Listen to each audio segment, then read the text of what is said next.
Hello दोस्तों, स्वागत है आप सभी का स्टडी पॉइंट पे। आज हम जानने की कोशिश करेंगे आईपीओ क्या होता है।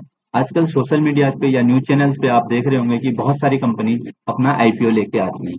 तो ये आईपीओ का मतलब होता है इनिशियल पब्लिक ऑफर। मींस जब कोई भी कंपनी मार्केट में पहली बार के लिए अपने शेयर लॉन्च करती है तो उसे हम आईपीओ कहते हैं। तो अब कोई भी बिजनेस आईपीओ तब लॉन्च करता है जब उसे अपने बिजनेस को बढ़ाने की सोचता है। जब वो सोचता है कि उसके बिजनेस को और बढ़ना चाहिए तो वो क्या करता है, आईपीओ लॉन्च करता है। तो आईपीओ क्या होता है कि बिजनेस के बाद अपने आप को बढ़ाने के दो तरीके हैं। एक होता है कि वो किसी से डेट ले सकता है, तो लेकिन वो डेट लेगा तो उसे क्या करना पड़ेगा, इस डेट पे इंटरेस्ट देना पड़ेगा। दूसरा तरीका होता है, ये होता है इक्विटी। इक्विटी का मतलब होता है कि जो बिजनेस होता है ये अपने जो बिजनेस, सपोज से ये 1000 करोड़ का टोटल बिजनेस की वैल्यू है, तो ये इसका कुछ हिस्सा डाइल्यूट कर देता है। मीन्स इसे सेल कर देता है। 200 करोड़ सपोज से इसे इसने सेल कर दिया। तो जो ये सेल करता है इसके लिए क्या कहते हैं, पब्लिक इसे खरीदती है इस हिस्से को। इससे क्या होता है, बिजनेस के पास पैसा आ जाता है और पब्लिक के पास क्या हो जाता है, ओनरशिप आ जाती है। मतलब वो भी एक तरीके से इस बिजनेस का मालिक बन जाता है। जब भी बिजनेस को प्रॉफिट होगा तो ओनर को, जो जो जिसने भी ये खरीदा हुआ है, इसे भी क्या होगा, उसका प्रॉफिट का हिस्सा मिलेगा, जिसे कि हम डिविडेंड बोलते हैं। जब भी बिजनेस को प्रॉफिट होता है तो कुछ हिस्सा, जिनके पास जितने शेयर्स होते हैं पर शेयर के हिसाब से डिविडेंड बांटे जाते हैं। तो यही तरीका होता है, इसीलिए कोई भी बिजनेस अपने आईपीओ लॉन्च करता है ताकि वो अपने लिए फंड रेज कर सके अपने बिजनेस को बढ़ाने के लिए। इसके बाद आता है रजिस्ट्रेशन की प्रोसेस। रजिस्ट्रेशन कैसे करता है, जब भी कोई ऑर्गेनाइजेशन कोई बिजनेस अपने आईपीओ लॉन्च करता है तो सबसे पहले इसने एक इन्वेस्टमेंट बैंक को हायर करना पड़ता है। इन्वेस्टमेंट बैंक का क्या काम होता है, इन्वेस्टमेंट बैंक हेल्प करते हैं किसी भी दो बिजनेस को मर्ज होने में। इन्वेस्टमेंट बैंक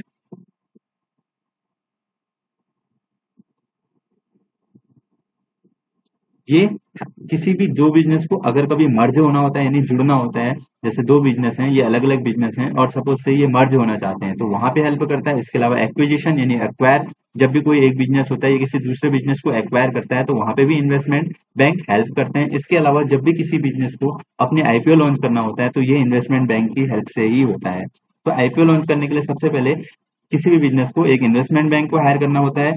उसके बाद इन्वेस्टमेंट बैंक दो चीजें, या फिर वो अंडर राइटिंग में लेता है। अंडर राइटिंग मीन्स होता है कि वो पूरी आईपीओ की जिम्मेदारी लेता है कि अगर ये बिजनेस 200 करोड़ के आईपीओ लॉन्च कर रहा है तो इस बिजनेस के लिए जरूरी है कि जो लोग हैं वो 90% से ऊपर तक के इसके सारे शेयर्स को खरीदें। अगर 90% तक सब्सक्रिप्शन नहीं होगा इस आईपीओ का तो ये क्या होता है, ऑटोमेटिक कैंसिल हो जाएगा और जितने लोगों ने भी एप्लीकेशन दी है इस आईपीओ के लिए वो पैसा उनको वापस हो जाएगा। तो ऐसे केस में, अंडर राइटिंग के केस में क्या होता है कि ये और इन्वेस्टमेंट बैंक आईपीओ वाले ऑर्गेनाइजेशन से, बिजनेस से कहता है कि आपके जितने भी शेयर हैं ये जितने पब्लिक में बिकेंगे ठीक है, अदरवाइज बाकी शेयर्स जो होते हैं ये पूरा लेने की जिम्मेदारी लेते हैं। इसमें क्या होता है कि अगर ओवर सब्सक्रिप्शन हो गया यानी कि पैसे ज्यादा ज्यादा डिमांड आ गई तो इनका प्रॉफिट होगा, और अंडर सब्सक्रिप्शन होगा यानी कम डिमांड आएगी तो बाकी शेयर्स इनने खरीदना पड़ेगा। दूसरा होता है बेस्ट एफर्ट कमिटमेंट। इस तरीके में क्या होता है कि इन्वेस्टमेंट बैंक आईपीओ वाले ऑर्गेनाइजेशन से, बिजनेस से कहता है कि हम अपना बेस्ट एफर्ट करेंगे। अगर आपका आईपीओ सारा बिकता है, सब्सक्राइब होता है तो ही आपका फायदा, अगर नहीं होता है तो भी आपका लॉस, यानी कि इनका इस पे कोई ऐसा लेना देना नहीं है कि ये ऐसा करें। इसके बाद क्या होता है कि जब भी इन्वेस्टमेंट बैंक सबसे पहले एक प्रोस्पेक्टस तैयार करता है जिसको आरएचपी बोलते हैं, यानी कि रेड हेरिंग प्रोस्पेक्टस, आरएचपी।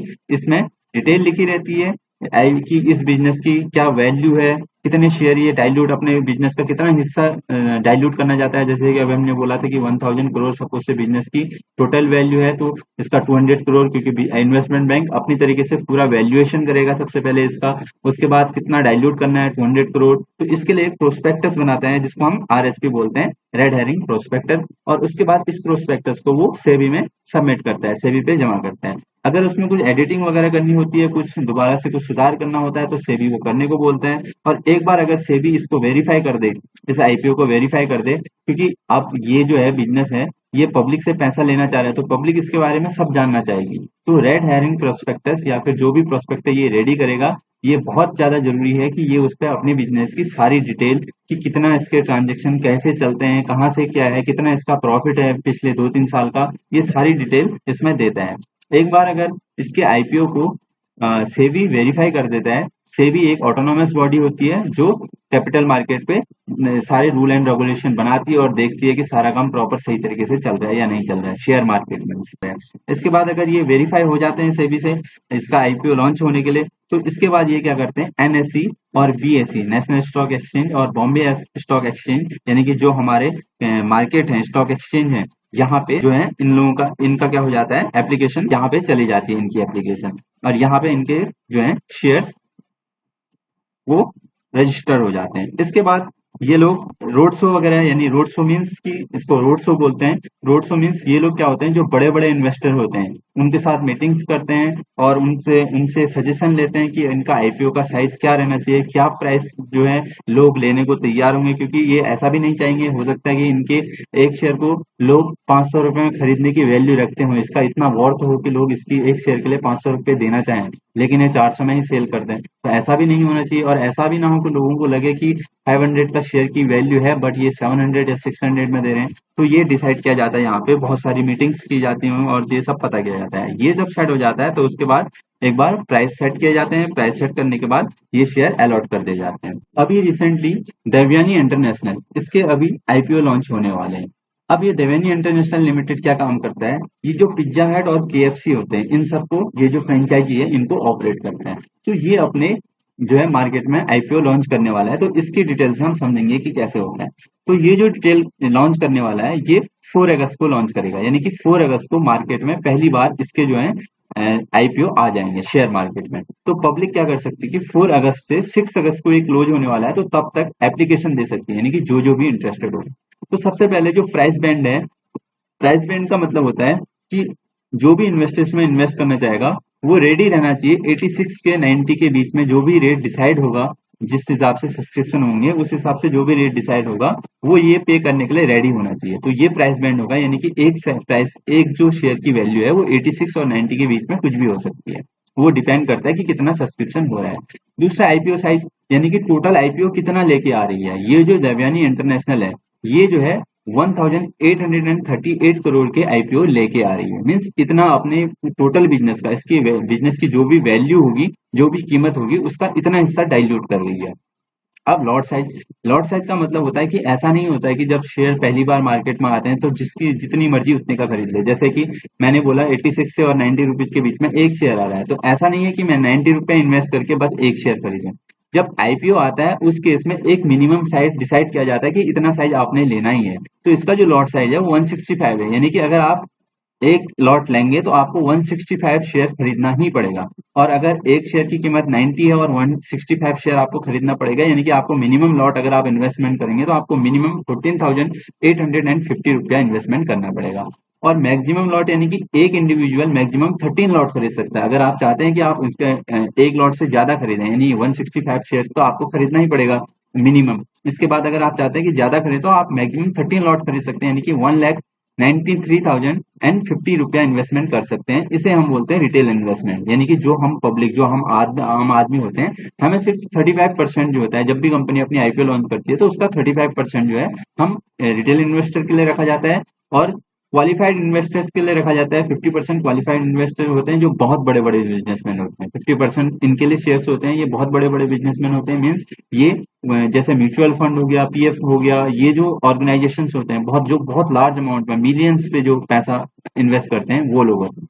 उसके बाद होता है नॉन इंस्टीट्यूशनल बायर, ये जो होते हैं ये जब जो 2 लाख से ज्यादा पैसा इन्वेस्ट करते हैं तो उसे बोलते हैं नॉन इंस्टीट्यूशनल बायर। तो हम 2 लाख तक का ही, जो रिटेल इन्वेस्टर होते हैं वो 2 लाख तक का ही मैक्सिमम पैसा इन्वेस्टमेंट कर सकते हैं। तो ये मैक्सिमम लॉट है 13, और यहाँ पे 1,93,000 1,93,050 रुपए का आप इन्वेस्टमेंट कर सकते हैं।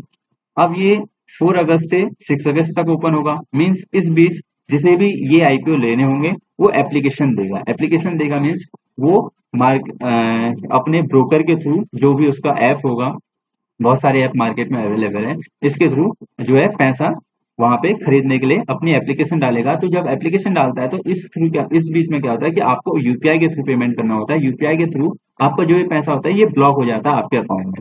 ठीक, इसके बाद 11 अगस्त को इसका अलॉटमेंट होगा, मीन्स अब इसने कितने टोटल, इतना आईपीओ साइज है इसका, इसका आईपीओ साइज है 1838 करोड़, यानी 1838 करोड़। और टोटल इतने, मतलब अब इसके कुछ लिमिटेड शेयर होंगे। सपोज से अब कैलकुलेट करोगे, अगर आप इतना आईपीओ साइज है और एक आईपीओ का वैल्यू इतना है, तो इससे इसको डिवाइड करोगे तो आपको पता चल जाएगा कि इसके मार्केट में टोटल कितने शेयर्स अवेलेबल है। तो माना सपोज से इसके 100 शेयर अवेलेबल है मार्केट में। अब लोगों ने जो है 200 शेयर के लिए एप्लीकेशन दे दी। तो 200 शेयर के लिए एप्लीकेशन दे दी यानी कि 200 लोग इंटरेस्टेड हैं शेयर खरीदने में। बट मार्केट में तो 100 शेयर ही अवेलेबल है। तो इस वक्त में क्या होगा कि अलॉटमेंट अलॉटमेंट होगा, यानी हर किसी को नहीं मिल पाएगा। तो 100 लोगों को ही देना पड़ेगा, बाकी लोगों को नहीं दे पाएंगे। तो जिन जिन को शेयर अलॉट होंगे 11 अगस्त तक उनको पता चल जाएगा, और जिनको अलॉट नहीं होंगे उनका पैसा 12 अगस्त को 12 अगस्त को रिफंड कर दिया जाएगा। इसके बाद 13 अगस्त को उनके अकाउंट में, उनका जो डीमेट अकाउंट है वहां पे शेयर क्रेडिट कर दिए जाएंगे। और 16 अगस्त को ये मार्केट में लिस्टिंग हो जाएगी। मीन्स यहाँ के बाद कोई भी आदमी इसको परचेज और सेल कर सकता है। ये मार्केट में हर आदमी के लिए अवेलेबल हो जाएंगे। तो इस तरीके से कोई भी ऑर्गेनाइजेशन, कोई भी बिजनेस अपने आईपीओ लॉन्च करता है।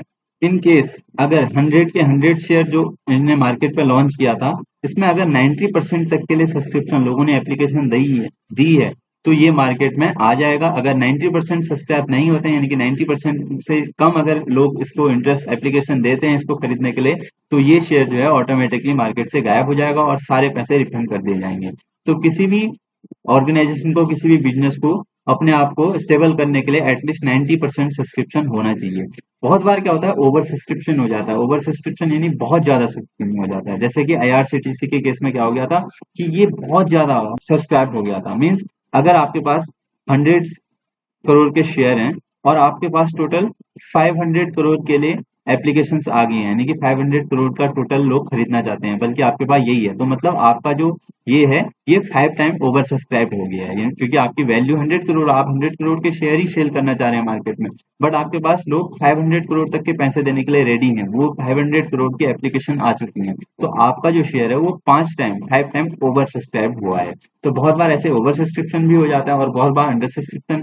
और अंडर सब्सक्रिप्शन के केस में अगर इन्वेस्टर बैंक ने अंडरराइटिंग में दिया हुआ है, यानी कि वो आपकी जिम्मेदारी लेता है, तो बाकी बचे शेयर्स वो खरीदेगा। अगर वो नहीं खरीदता है तो आपको अपने शेयर्स मार्केट से, आपके शेयर मार्केट में नहीं आएंगे। तो यहाँ तक वीडियो देखने के लिए बहुत सारा धन्यवाद। उम्मीद करता हूँ आपको आईपीओ समझ में आ गया होगा। Thank you so much.